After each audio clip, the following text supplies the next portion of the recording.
જય શ્રી કૃષ્ણ. કેમ છો બધા? સ્વાગત છે આજના નાનકડા મિની બ્લોગમાં.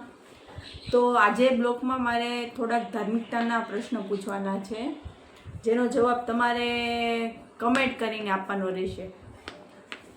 તો પહેલો પ્રશ્ન છે, ભગવાન શ્રી કૃષ્ણનો જન્મ ક્યાં થયો?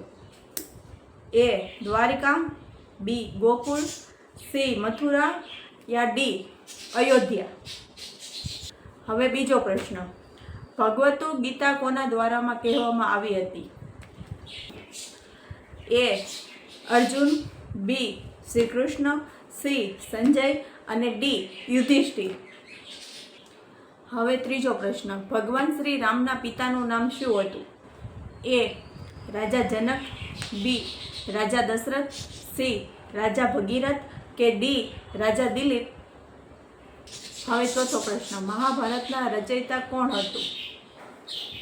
એ વાલ્મીકી, બી વેદવ્યાસ, સી તુલસીદાસ અને ડી કાલિદાસ. હવે પાંચમો પ્રશ્ન, હનુમાનજીના માતાનું નામ શું હતું? એ અંજની, બી સુંદેશા, સી કૈકેયી અને ડી તારામતી. હવે છઠ્ઠો પ્રશ્ન, ચાર ધામ ક્યાં છે? એ બદ્રીનાથ, દ્વારિકા, જગન્નાથપુરી અને રામેશ્વર અને બી કેદારનાથ, દ્વારિકા, બદ્રીનાથ, રામેશ્વર કે પછી ઓપ્શન સી અયોધ્યા, મથુરા, હરિદ્વાર ને કાશી. ઓપ્શન ડી બદ્રીનાથ, દ્વારિકા, હરિદ્વાર ને જગન્નાથપુરી. હવે સાતમો પ્રશ્ન, ભગવાન શિવનું પ્રખ્યાત જ્યોતિર્લિંગ સોમનાથ ક્યાં આવેલું છે? એ ઉજ્જૈન, બી નાસિક, સી પ્રભાસ, પાટણ, ગુજરાત અને ડી કાશી. હવે આઠમો પ્રશ્ન, હિન્દુ ધર્મમાં સૌથી પ્રાચીન ગ્રંથ કયો છે? એ મહાભારત, બી રામાયણ, સી વેદ કે પછી ડી પુરાણ. હવે નવમો પ્રશ્ન, ગણેશજીનું વાહન શું છે?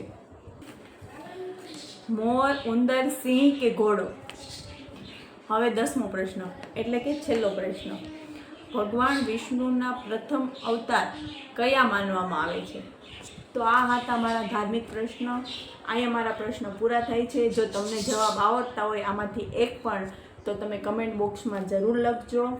જય શ્રી કૃષ્ણ. અને આવા નવા બ્લોગ જોવા માટે મારી ચેનલને સબસ્ક્રાઈબર કરો અને મારો આ વિડીયો ગમ્યો હોય તો એને લાઈક કરો.